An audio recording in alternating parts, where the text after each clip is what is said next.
Beautiful. And yeah, I know you're pretty tight on time, so I won't show you all the video games and everything. Now let's just get going. Let's just get going. Yeah. So the indicator's on this side, Right. and your drive is on this side. So if you knock that down, you'll be into drive. Right. And I don't need to have the foot on the brake or Yep, foot on the brake. Yep. Oh, sorry. So how do you just know swipe when that. you're in drive? Just if you tap down now, that's D, and then reverse and park is there. Oh, yep. Yep. So that's reverse, and that's drive. Yep. Okay. And then I just go. And then you just go point and shoot basically. Okay. I'll just turn this down. All right.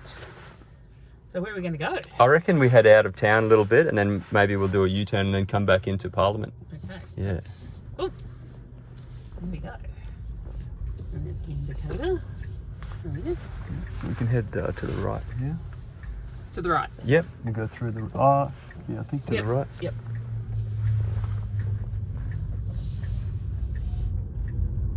Very smooth. Yeah. Take the third exit. Okay. If you hold it hard up, that'll keep it on.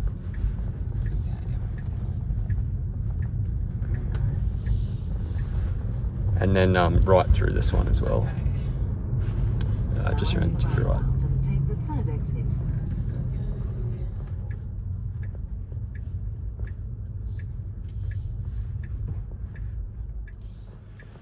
Beautiful, crisp, sunny Yeah. morning. Absolutely. This morning for spins. Nice. Yeah. All right, so we'll Okay. head out this way, Here we go. and you can give it a nudge if you like now. What's the big? Ooh, That's all right. That's this camera. Don't worry about that. right. Hey, yeah. So if you And slow, what's the speed limit here? I think it's 60 there. So if Oh, you just 60. I better if you slow slow down it, if you slow it down, it's 90. Actually, it's just 90 here. About to become 90. Yeah. All right. So if you just slow down a little, let it off a little bit. Yeah. There's no one behind you, No one behind me. No. and then you can just put it flat. Go push it. Woo! Get out of the way, bird. Speed kills. It's telling me. No one out of the way. Back by. Does that feel? You feeling comfortable with that? Absolutely. Yeah. Although, gosh, the having such power underneath your foot just. I don't know whether it's completely safe. Yeah.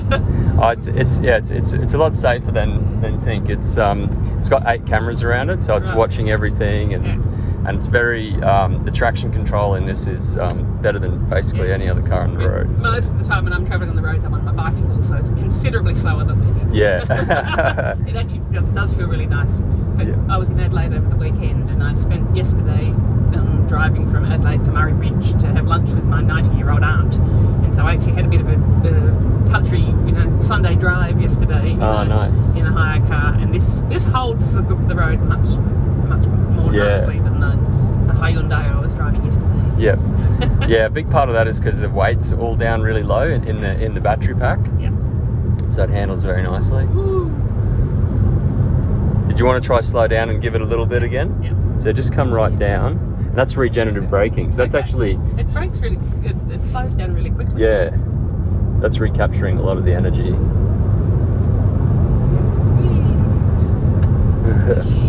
Now you're doing something quite interesting today in Parliament. Yes. I've heard.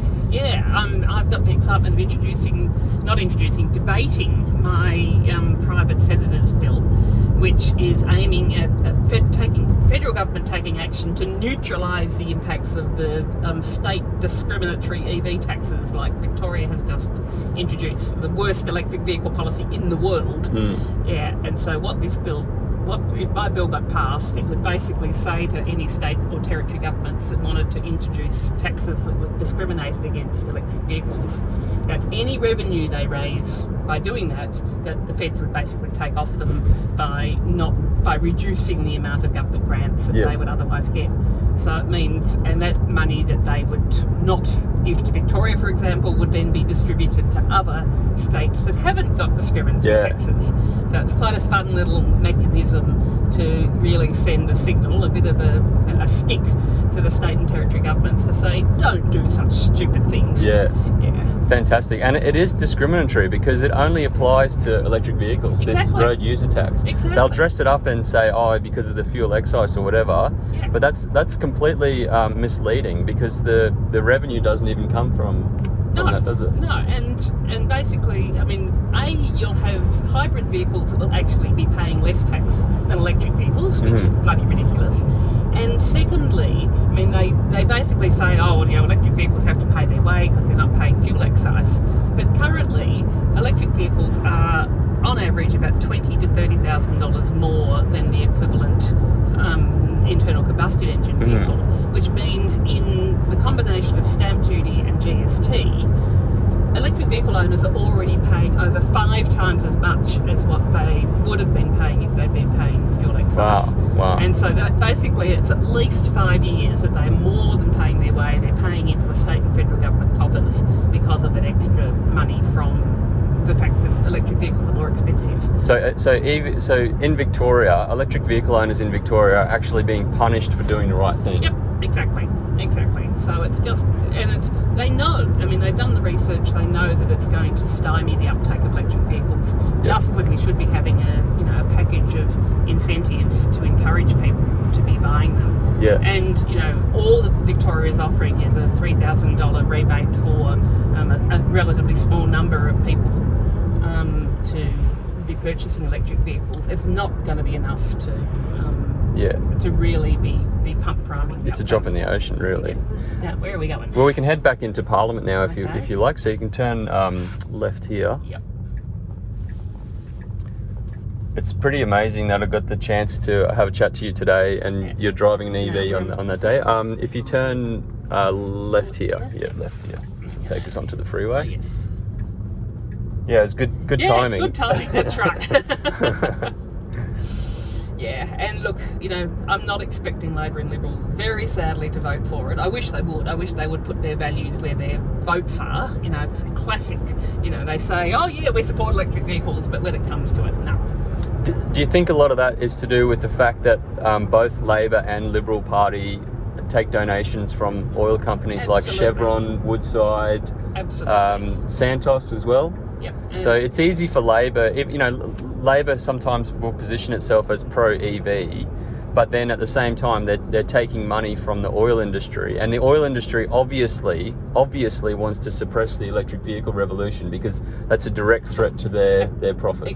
Exactly. And we know that the other bit of legislation that's being debated today is the so-called fuel security legislation, where the government is going to be giving up to $2 billion to the oil refineries to make it to give them a subsidy on every litre of fuel that is sold. Outrageous. Absolutely outrageous. And just we're in a climate crisis. We need to be really urgently shifting our fleet from polluting fossil fuel cars to clean electric vehicles as quickly as possible, and yet they are just propping up and just ridiculous. Extending and subsidising. It's our money, $2 billion. I mean, you just think what you could do with $2 billion in terms of encouraging electric vehicles. Oh, it'd be incredible. You could have the massive rollout of fast chargers across the country. You could be having incentives. You could be having electric vehicle manufacturing. You could be battery manufacturing. Yeah, you could $2 billion. You could seed you could start a battery factory for that.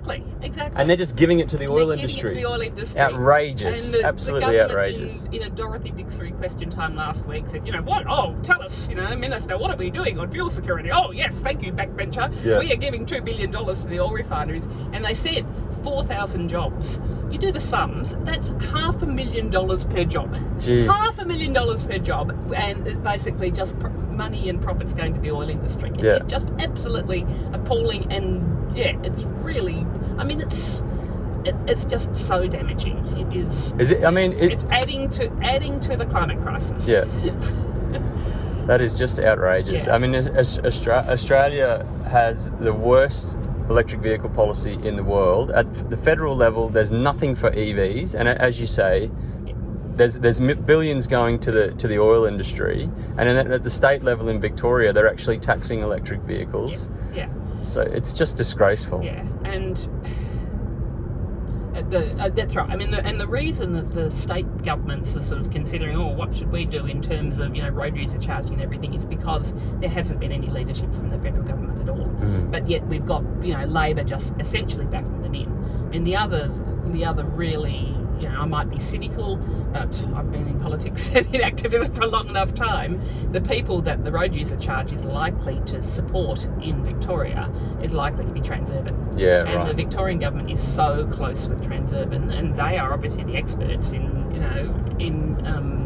rolling out road user charges with the absolutely astronomical prices on their freeways. You can just see at the same time as the Victorian government is trying to privatise elements of big roads, that you say, oh, we've got this road user charging system, we want to make it distance based and actually point to point charging. Transurban are really good at doing this, why don't you run this for us, Transurban? And they would be very happy to do it.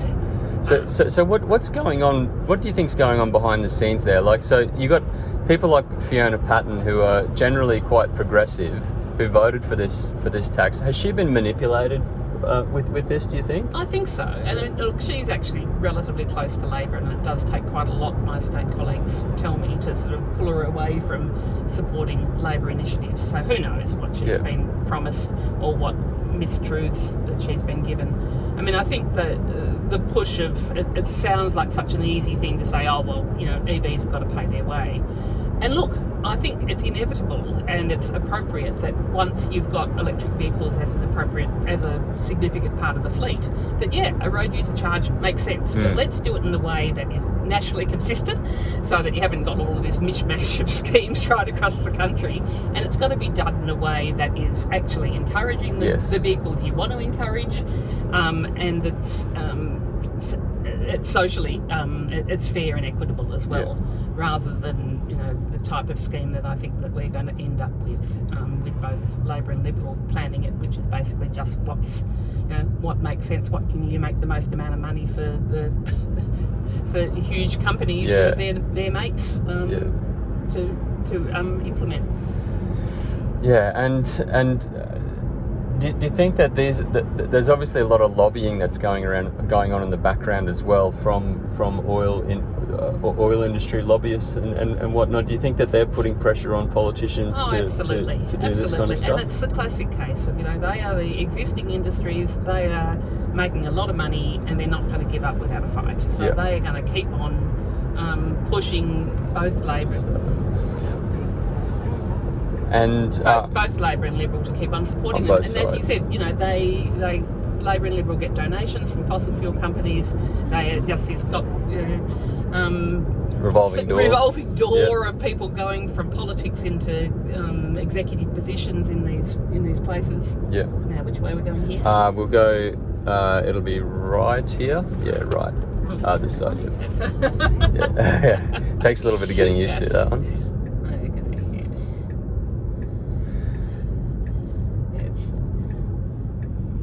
Yeah, it's such a shame because we could be doing so much more, and I always bring up Norway, and Norway has had huge subsidies for 20 years, and as a result now they're 75% of new vehicles in Norway are electric. Yep. In Australia, it's 0.7%. Exactly. So we are the slowest. We have the slowest uptake in the world. Yeah. We're 100 times slower than Norway. Yeah. And that means our air, the air that we breathe and our children breathe, has more diesel particulate, more carbon monoxide. So we're all paying the price. And that diesel particulate is cancer causing. Yeah, it causes leukemia, it causes asthma, it causes cognitive impairment in children. Yep. I mean, I live in Footscray, and where we've got big issues of diesel particulate pollution from heavy freight vehicles, and I just think there are solutions. There are electric heavy freight vehicles, and you just think what a massive difference to the health and well-being of kids and people in our community that would be if we were really accelerating the uptake of those vehicles. Yeah. The other thing is just the noise.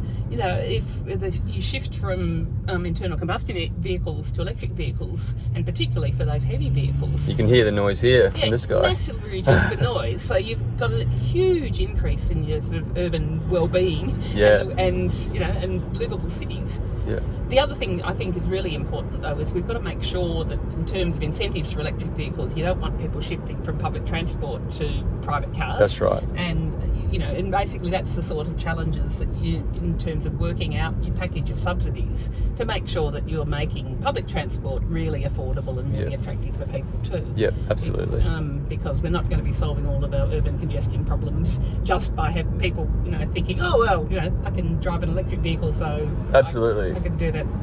And also bicycle infrastructure. I live in inner Melbourne myself, and I ride my bike everywhere. I love riding my bike in the city. So we need to make our cities bike and pedestrian friendly. We need to improve our public transport, electrify all of our buses, and then for people who don't have access to public transport, live in the regions or out of suburbs, then electric vehicles are perfect. Exactly. I mean, my rule of thumb is I reckon in our cities we should be aiming for a transport mix of about a 1/3, 1/3, 1/3. 1/3 walking and cycling, 1/3 public transport, and a third private electric vehicles or shared vehicles where public transport or walking and cycling for whatever reason aren't appropriate.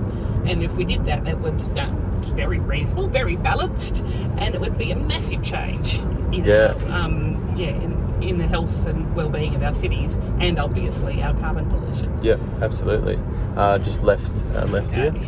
Yeah, I was chatting with David Pocock on Saturday about this as well, and we're saying how wonderful it's going to be when we'll be able to hear the birds singing in our cities. Yeah. Because everything's so quiet, we don't have that loud internal combustion engine anymore. Absolutely. It'll be a complete game changer.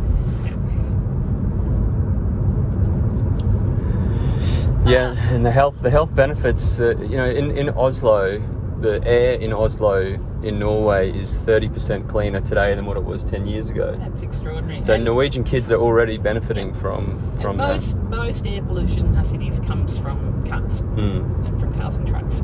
So it just makes so much sense. And we know that the shift in the government incentives and the framework is could make a massive amount of difference.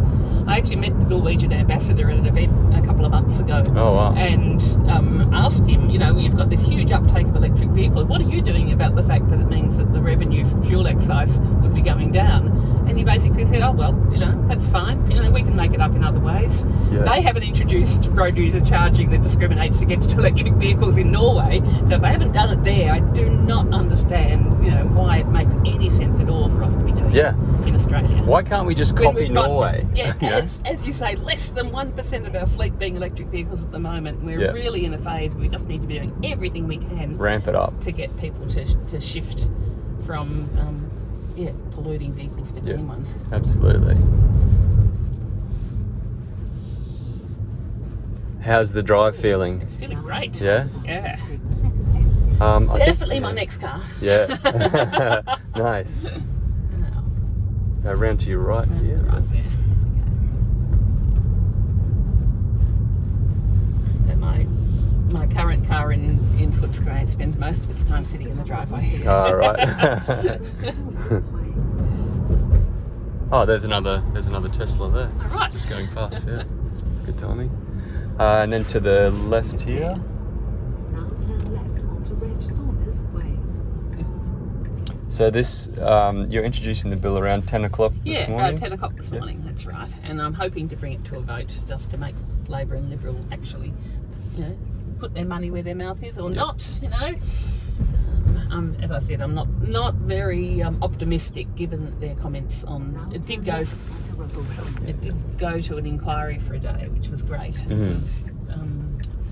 Unpacked a lot of the issues that people said they had with it, which I think we knocked off pretty well. And but they Labor was saying, oh yes, we need to be increasing electric vehicle uptake, but we don't think this bill of Senator Rice's is the way to do it. Yeah, right. Of course not.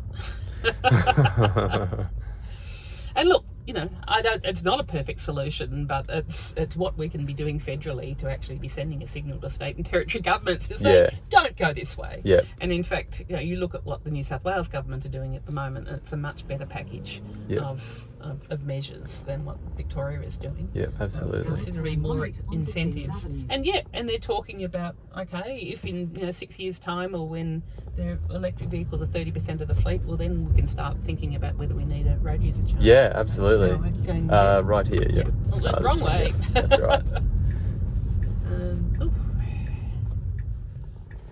Do you feel nervous having your car in the hands of people who are Not really, because novice drivers, novice electric vehicle drivers? not really. It's the technology in this car is phenomenal. It'll react to traffic around it. Yeah. So you're 10 times less likely to get into an accident in this car. So yeah, but once you start driving an EV, you start to notice exhaust pollution a lot more. Right. I've found, because I know that this car doesn't produce any exhaust. You can see, you can see it coming out of the cars everywhere, and it's really, you just become more cognizant of it. I remember reading some information when people talk about cyclists coping with pollution on heavily trafficked roads. And in fact, your average car driver gets as much as your average cyclist because it's all just sort of coming in through, through the front vents. Yeah, wow. I mean, the only difference is that your average car driver, if you're not pushing hard and not breathing hard, you're maybe not taking as much in. Yeah. But it's all there. It's still coming through. So Teslas have the best filtration system in the world. Right. So if you're in a Tesla, it's actually filtering out all that diesel particulate, and they've done that on purpose. They've made sure that the cabin of the Tesla is completely pollution free. Till every other car around you is also pollution free. That sounds like an important thing to do. Yeah. So we're actually just coming up to Parliament House now, which is pretty amazing. It's hard to believe I was in Mackay in the cane fields just a few days ago. That you've been enjoying your road trip. Oh yeah, it's been fantastic. Yeah. Talking to lots of people. You're doing great work in terms of really encouraging people to realise that electric vehicles are a reality and that you can drive around the country. Yeah. I mean, obviously having more charging infrastructure is going to be important for people to overcome range anxiety. Yeah. But yeah, it's great that you can show people that it's possible now. Yeah, well, I pulled into Goulburn. On the way through, and I stopped at the Tesla supercharging station there. Yeah. And I shot a little video because Angus Taylor recently said that he won't drive an electric vehicle because of the distances that he travelled. Yeah. And the 2 days before I got to Goulburn, I'd driven 2,000 kilometres in this car. Wow. And then I was at the charging station. I thought, I'm going to see how far Angus Taylor's office is from the Goulburn charging station. Yeah. And it was literally 300 metres away. Wow. And I drove there and I filmed it, and it's on YouTube. And how long did it take to charge it up from pretty flat to? Well, full? there are version 2 Tesla supercharging stations everywhere now, and they're getting around 800 kilometres an hour. So you can get a 400 kilometre charge in half an hour. Wow. There's first version 3 charge has just gone in Toowoomba. It'll get 1,500 kilometres an hour. So in 20 minutes, you'll get a 500 kilometre charge. Wow. Okay. And so maybe you stop, you have a cup of coffee. Yeah. That's right. Have your morning tea. I've been saying that modern electric vehicles, your range is only limited by your bladder. Because you got to stop to go to the toilet. So this nonsense. You have these charging stations that have got the cafes nearby. You've sort of got the toilets nearby. Exactly. Yeah, you got to stop. You got to stop anyway. You got to stop at some point. You can't drive like 1,000 kilometres. No. The new Tesla Cybertruck that's coming out will have 800 kilometre range. So this nonsense that Angus Taylor is trying to push, and it's so disgraceful that our climate and energy minister is trying to suppress the electric vehicle revolution. Yep. It's absolutely disgraceful. Yep. Just completely working hand in hand with the fossil fuel industry to extend their hold over society for as long as possible. Yep, just for the benefit of a small number of people at the top, not the workers, just the people at the very top. Exactly. And we all pay the price. We're breathing this stuff in every day. It goes into our lungs, it goes into our bloodstream, and it goes into every organ in our body. Exactly. And the frustration is there are so many, you look at some problems that the world faces and you think, okay, how do you have peace in Israel and Palestine? You know, and you think it is really, really, really tricky. Yeah. Whereas this sort of problem, you actually know. It's easy. It's easy. We're sitting we in the have solution. Technology, Yeah. exactly. Yeah. And we're just not doing it because of the power of those vested interests. Yeah. But we're going to change that. We are. Because we're going to put as many bums in seats as we possibly can. This we will keep on, you know, as a Green, we'll just keep on fighting the good Yep. fight in the Parliament and working with people like you and others in the community just to be getting the message through to people. Yep. And I mean, for me, it's frustrating being in the Parliament with these Neanderthals. Yeah. But look, it's a platform. You know, I can do things like my private senator's bill today. Yeah. And get some coverage for it, and you know, get some publicity, and just advocacy, and you know, I've got a budget, I've got staff, I've got an office. We'll just keep on being loud Yep. and Absolutely. outspoken. Absolutely. So what I'm trying to do with this project, it's all being driven by social media. So I have a Patreon account, and I've currently got like 80 people who are chipping in a couple bucks a month to keep me on the road. And I'm allowing people on social media to direct me and say, oh, go and see this, or go and do this, or take this person for a drive.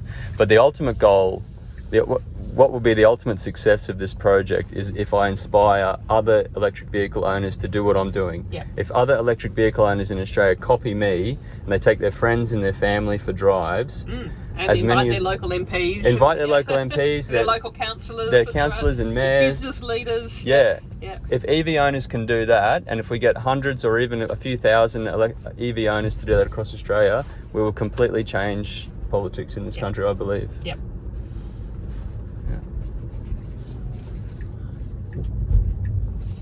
So I rarely arrive at Parliament House in the car. Yeah. It's much more convenient on my bicycle. Yeah, absolutely. I know the Dutch Prime Minister, he rides his bike to Parliament. Even though Canberra is a bit challenging when it's -5 degrees in the morning, but you know, you just rug up well. Yeah. So, Beautiful. and then just on the end of that paddle, there's a button. Yep, and that's park. Oh, there we go. Janet, thank you so Daniel? much. Fantastic. Hey, Yeah. A really great way to start the day. Yeah, excellent. And good luck with the bill today. I'm going to come in and watch, I think. So, That's great. That's yeah. fantastic. Yes, and I think I'll probably mention my drive this morning Oh. when I'm talking to the bill this morning. I love that. I'm going to go home and post this video now so that it's up in time for your for when you introduce the bill. Great. Great. Okay. Thanks very Thanks, much. Daniel.